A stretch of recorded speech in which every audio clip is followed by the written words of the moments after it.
नमस्कार, मैं हूँ सीत और आप सुन रहे हैं सीत मिश्रा कहानी बोलेगी। आज मैं आपके लिए मुंशी प्रेमचंद की एक कहानी कफन लेकर आई हूँ। झोपड़े के द्वार पर बाप और बेटा दोनों एक बुझे हुए अलाव के सामने चुपचाप बैठे हुए हैं और अंदर बेटे की जवान बीवी बुधिया प्रसव वेदना में पछाड़ खा रही है। रह रहकर उसके मुंह से ऐसी दिल दहला देने वाली आवाज निकलती है कि दोनों कलेजा थाम लेते हैं। जाड़ों की रात थी, प्रकृति सन्नाटे में डूबी हुई, सारा गांव अंधकार में लय हो गया था। घीसू ने कहा, मालूम होता है बचेगी नहीं, सारा दिन दौड़ते हो गया, जा देख तो आ। माधव चढ़कर बोला, मरना ही तो है, जल्दी मर क्यों नहीं जाती? देख कर क्या करूंगा? बड़ा बेदर्द है बे, साल भर जिसके साथ सुख चैन से रहा उसी के साथ इतनी बेवफाई। तो मुझसे उसका तड़पना और हाथ पांव पटकना देखा नहीं जाता। चमारों का कुनबा था और सारे गांव में बदनाम। घीसू दिन में काम करता तो 3 दिन आराम करता। माधव इतना कामचोर था कि आध घंटे काम करता तो घंटे भर चलम पीता, इसलिए उन्हें कहीं मजदूरी नहीं मिलती थी। घर में मुट्ठी भर भी अनाज मौजूद हो तो उनके लिए काम करने की कसम थी। जब 2-4 फाके हो जाते तो घीसू पेड़ पर चढ़कर लकड़ियां तोड़ लाता और माधव बाजार से बेच लाता, और जब तक वो पैसे रहते दोनों इधर उधर मारे मारे फिरते। गांव में काम की कमी न थी। किसानों का गांव था, मेहनती आदमी के लिए 50 काम थे, मगर इन दोनों को उसी वक्त बुलाते जब 2 आदमियों से एक का काम पाकर भी संतोष कर लेने के सिवाय कोई और चारा नहीं होता। अगर दोनों साधु होते तो उन्हें संतोष और धैर्य के लिए संयम और नियम की बिल्कुल जरूरत नहीं होती। ये तो इनकी प्रकृति थी। विचित्र जीवन था इनका। घर में मिट्टी के 2-4 बर्तन के सिवा कोई संपत्ति नहीं थी। फटे चिथड़े से अपनी नग्नता को ढाके हुए जिए जाते थे।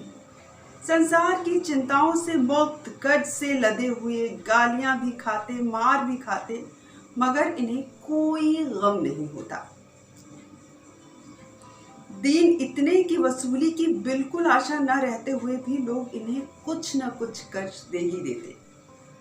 मटर आलू की फसल में दूसरों के खेतों से मटर या आलू उखाड़ लाते और भून भान कर खा लेते, या 10-5 ऊख उखाड़ लाते और रात को चूसते रहते।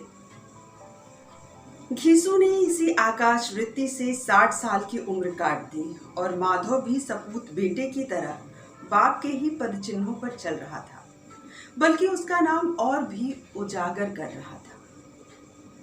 इस वक्त भी दोनों अलाव के सामने बैठकर आलू भून रहे थे, जो कि किसी खेत से खोदकर लाए गए थे। घीसू के स्त्री का तो बहुत दिन हुए देहांत हो गया। माधव का ब्याह पिछले साल हुआ था। जब से ये औरत आई थी उसने इस खानदान में व्यवस्था की नींव डाल दी थी और इन दोनों बेगैरतों का दोजख भरती रहती थी। जब से वो आई ये दोनों और भी आराम तलब हो गए, बल्कि कुछ अकड़ने भी लगे। कोई कार्य करने को बुलाता तो निर्ब्याज भाव से दुगनी कीमत मांगते। वही औरत आज प्रसव वेदना से मर रही थी और ये दोनों इसी इंतजार में थे कि वो कब मरे और ये आराम से सोए। घीसू ने आलू छीलते हुए कहा, जाकर देख तो क्या दशा है उसकी। चुड़ैल का फिसाद होगा और क्या। यहाँ तो ओझा भी 1 रुपए मांगता है। माधव को भय लगा कि वो कोठरी में गया तो घीसू आलूओं का बड़ा हिस्सा साफ कर देगा। बोला, मुझे वहां जाते डर लगता है। अरे डर किस बात का, मैं तो यहाँ हूँ ही, तुम ही जाके देख लो ना। मेरी औरत जब मरी थी तो मैं 3 दिन तक उसके पास से हिला तक नहीं था, और फिर मुझसे लजाएगी कि नहीं? जिसका कभी मुंह नहीं देखा आज उसका उघड़ा हुआ बदन देखूं। उसे सुध तन की सुध भी तो ना होगी। मुझे देख लेगी तो खुलकर हाथ पांव भी ना पटक सकेगी। मैं सोचता हूँ कि कोई बाल बच्चा हुआ तो क्या होगा, सोट गुड़ तेल घर में कुछ भी तो नहीं है। सब कुछ आ जाएगा, भगवान दे तो। जो लोग अभी एक पैसा नहीं दे रहे हैं वे ही कल बुलाकर रुपए देंगे। मेरे 9 लड़के हुए, घर में कभी कुछ न था, मगर भगवान ने किसी न किसी तरह बेड़ा पार लगा ही दिया। जिस समाज में दिन रात मेहनत करने वालों की हालत उनकी हालत से कुछ बहुत अच्छी न थी, और किसान के मुकाबले वे लोग जो किसानों की दुर्बलताओं से लाभ उठाना जानते थे कहीं ज्यादा संपन्न थे, वहां इस तरह की मनोवृत्ति का पैदा हो जाना कोई अचरज की बात नहीं थी। हम तो कहेंगे घीसू किसानों से कहीं ज्यादा विचारवान था, और किसानों के विचार शून्य समूह में शामिल होने के बदले बैठक बाजों की कुछ संगति मंडली में जा मिला था। हाँ, उसमें ये शक्ति न थी कि बैठक बाजों के नियम और नीति का पालन करता, इसलिए जहां उसकी मंडली के और लोग गांव के सरगना और मुखिया बने हुए थे, उस पर सारा गांव उंगली उठाता था। फिर भी उसे तस्कीन तो थी ही कि अगर वो फटे हाल है तो कम से कम उसे किसानों की सी जी तोड़ मेहनत तो नहीं करनी पड़ती, और उसकी सरलता और निरीहता से दूसरे लोग बेजा फायदा तो नहीं उठाते। दोनों आलू निकाल निकाल कर जलते जलते खाने लगे। कल से कुछ नहीं खाया था, इतना सब्र न था कि ठंडा हो जाने दे। कई बार दोनों की जबानें जल गईं। छिल जाने पर आलू का बाहरी हिस्सा जबान, हलक और तालू को जला देता था, और उस अंगारे को मुंह में रखने से ज्यादा खैरियत इसी में थी कि वो अंदर पहुंच जाए। वहां उसे ठंडा करने के लिए काफी सामान थे, इसलिए दोनों जल्दी जल्दी निगले जाते। हालांकि इस कोशिश में उनकी आंखों से आंसू भी निकल आ रहे थे। घीसू को उस वक्त ठाकुर की बारात याद आई जिसमें 20 साल पहले वो गया था। उस दावत में उसे जो तृप्ति मिली थी वो उसके जीवन में एक याद रखने लायक बात थी, और आज भी उसकी याद ताज़ी थी। बोला, वो भोज नहीं भूलता। तब से फिर उस तरह का खाना और भरपेट नहीं मिला। लड़की वालों ने सबको भरपेट पूड़ियाँ खिलाई थी, सबको, छोटे बड़े सबने पूड़ियाँ खाई, और असली घी की चटनी, रायता, 3 तरह के सूखे साग और एक रसेदार तरकारी, दही, चटनी, मिठाई। अब क्या बताऊं कि इस भोज में क्या स्वाद मिला। कोई रोक टोक नहीं थी, जो जी चाहो मांगो, जितना चाहो खाओ। लोगों ने ऐसा खाया कि किसी से पानी न पिया गया, मगर परोसने वाले हैं कि पत्तल में गर्म गर्म गोल गोल सुवासित कचौड़ियाँ डाले दे रहे थे। मना करते हैं कि नहीं चाहिए, पत्तल पर हाथ रोके हुए हैं, मगर वो है कि दिए जाते हैं। और जब सबने मुंह धो लिया तो पान इलायची भी मिली, मगर मुझे पान लेने की सुध कहाँ थी। खड़ा हुआ न जाता, चटपट जाकर अपने कंबल में लेट गया। ऐसा दिल दरियाव था वो ठाकुर। माधव ने इन पदार्थों का मन ही मन मजा लेते हुए कहा, अब हमें कोई ऐसा भोज नहीं खिलाता। अब कोई क्या खिलाएगा, वो जमाना दूसरा था। अब तो सबको किफायत सूझती है। शादी ब्याह में मत खर्च करो, क्रियाकर्म में मत खर्च करो। पूछो, गरीबों का माल बटोर बटोर कर कहाँ रखोगे? बटोरने में तो कोई कमी नहीं है, हाँ, खर्च में किफायत सूझती है। तुमने 20 पूरियां खाई होंगी। 20 से ज्यादा, मैं 50 खा जाता। 50 से कम मैंने भी नहीं खाई होंगी। अच्छा पका था, तू तो मेरा आधा भी नहीं है। आलू खाकर दोनों ने पानी पिया, और वहीं अलाव के सामने अपनी धोतियां ओढ़कर पांव पेट में डालकर सो रहे, जैसे 2 बड़े बड़े अजगर गेठुलियां मारे पड़े हों, और बुधिया अभी तक कराह रही थी। सवेरे माधव ने कोठरी में जाकर देखा तो उसकी स्त्री ठंडी हो गई थी। उसके मुंह पर मक्खियां भिनभिना रही थी, पथराई हुई आंखें ऊपर टंगी हुई थी, सारी देह धूल से लथपथ हो रही थी। उसके पेट में ही बच्चा मर गया था। माधव भागा हुआ घीसू के पास आया। फिर दोनों जोर जोर से हाय हाय करके छाती पीटने लगे।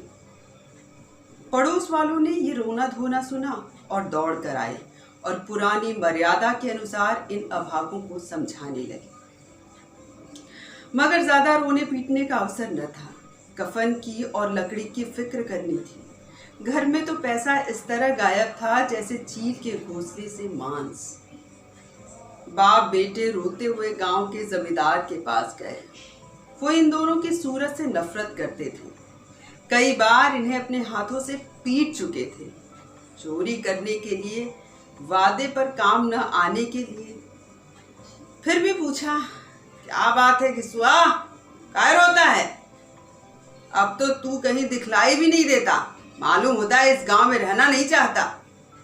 घीसू ने जमीन पर सिर रखकर आंसू भरी हुई आंखों से कहा, सरकार, बड़ी विपत्ति में हूँ।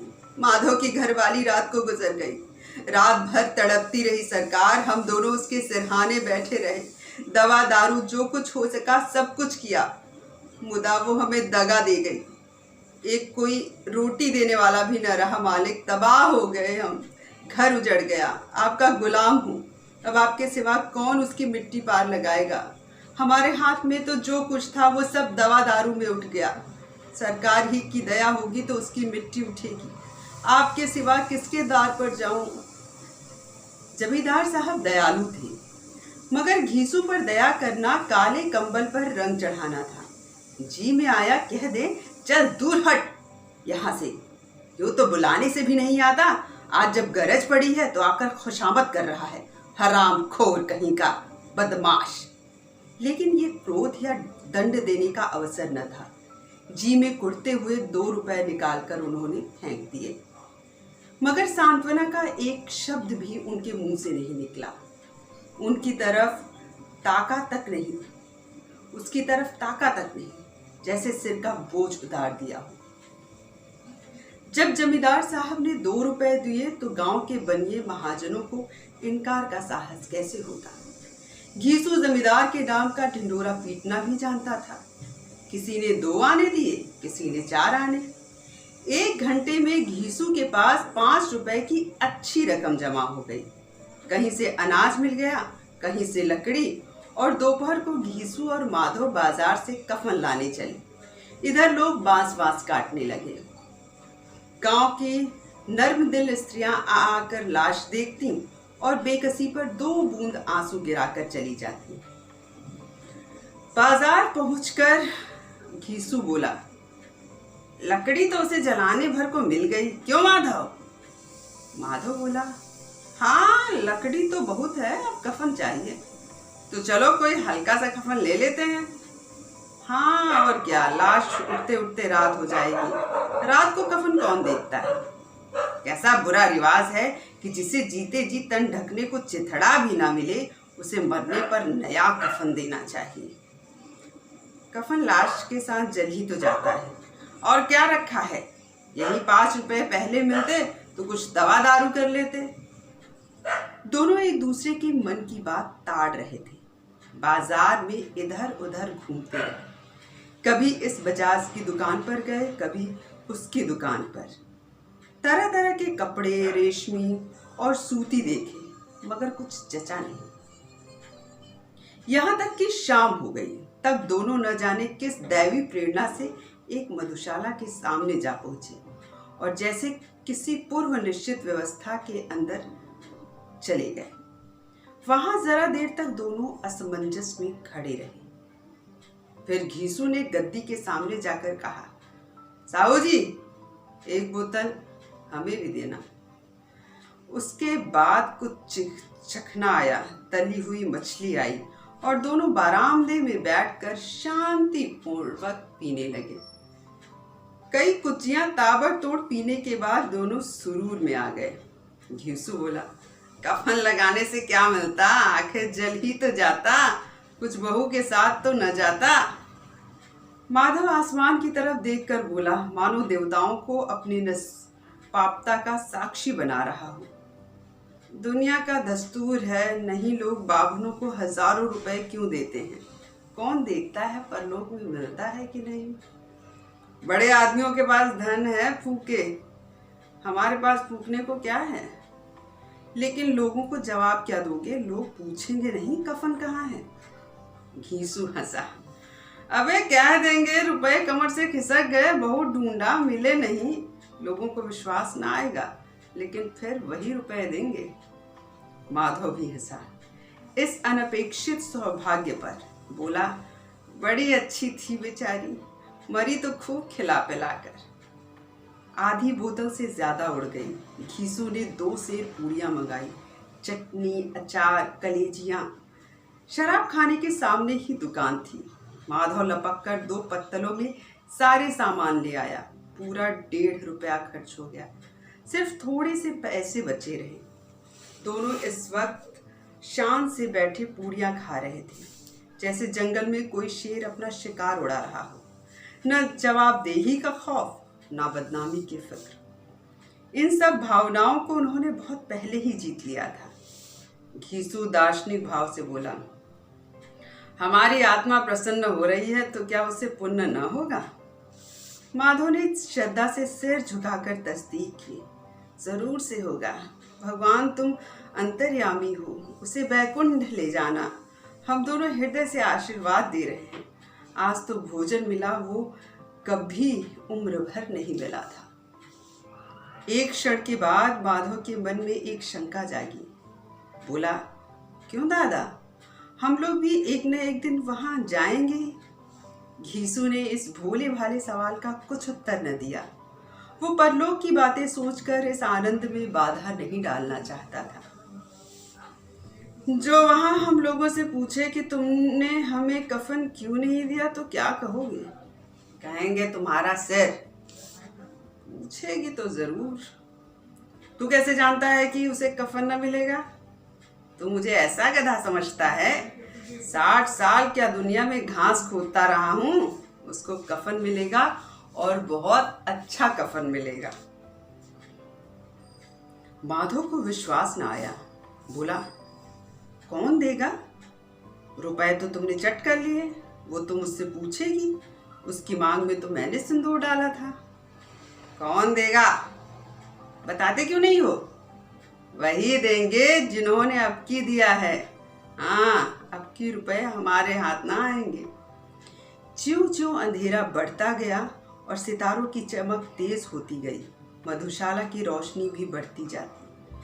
कोई गाता था, कोई डींग मारता था, कोई अपने सगी के गले लिपटा जाता था, कोई अपने दोस्त के मुंह में कुल्हड़ लगाया जाता था। वहां के वातावरण में सुरूर था, हवा में नशा था। कितने तो यहाँ आकर एक चुल्लू में मस्त हो जाते। शराब से ज्यादा यहाँ की हवा उन पर नशा करती। जीवन की बाधाएं यहाँ खींच लाती थी और कुछ देर के लिए वो ये भूल जाते थे कि वे जी रहे हैं, मर रहे हैं। वे न जीते थे न मरते थे। और ये दोनों बाप बेटे अब भी मजे ले लेकर चुस्कियां ले रहे थे। सबकी निगाह इनकी ओर जमी हुई थी। दोनों कितने भाग्य की बली हैं। पूरी बोतल बीच में है। भरपेट खाकर माधव ने बची हुई पूड़ियों का पत्तल उठाकर एक भिखारी को दे दिया, जो खड़ा इनकी ओर भूखी आंखों से काफी देर से देख रहा था और देने के गौरव, आनंद और उल्लास का अपने जीवन में इन्होंने पहली बार अनुभव किया। घीसू ने कहा, ले जा, खूब खा और आशीर्वाद दे।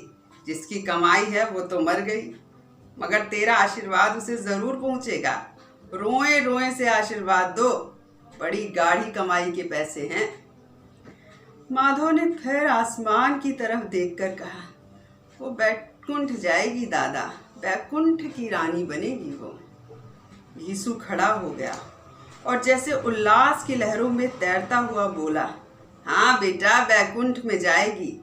किसी को सताया नहीं, किसी को दबाया नहीं। मरते मरते हमारी जिंदगी की सबसे बड़ी लालसा पूरी कर गई। वो न बैकुंठ जाएगी तो क्या मोटे मोटे लोग जाएंगे, जो गरीबों को दोनों हाथों से लूटते हैं और अपने पाप को धोने के लिए गंगा में नहाते हैं। और मंदिरों में जल चढ़ाते हैं। श्रद्धालुता का ये रंग तुरंत ही बदल गया। अस्थिरता नशे की खासियत है। दुख और निराशा का दौरा हुआ। माधव बोला, मगर दादा, बेचारी ने जिंदगी में बड़ा दुख भोगा, कितना दुख झेल कर मरी। वो आंखों पर हाथ रखकर रोने लगा, चीखे मार मार कर। घीसू ने समझाया, अरे क्यों रोता है बेटा, खुश हो कि माया जाल से मुक्त हो गई, जंजाल से छूट गई। बड़ी भाग्यवान थी जो इतनी जल्दी मोह माया के बंधन तोड़ दिए। और दोनों खड़े होकर गाने लगे, ठगनी क्यों नैना झमकावे, ठगनी ठगनी। पियक्कड़ों की आंखें इनकी ओर लगी हुई थी और ये दोनों अपने दिल में मस्त गाए जाते थे। फिर दोनों नाचने भी लगे, उछले भी, कूदे भी, गिरे भी, मटके भी, भाव भी बताए, अभिनय भी किए और आखिर नशे में मदमस्त होकर वहीं गिर पड़े।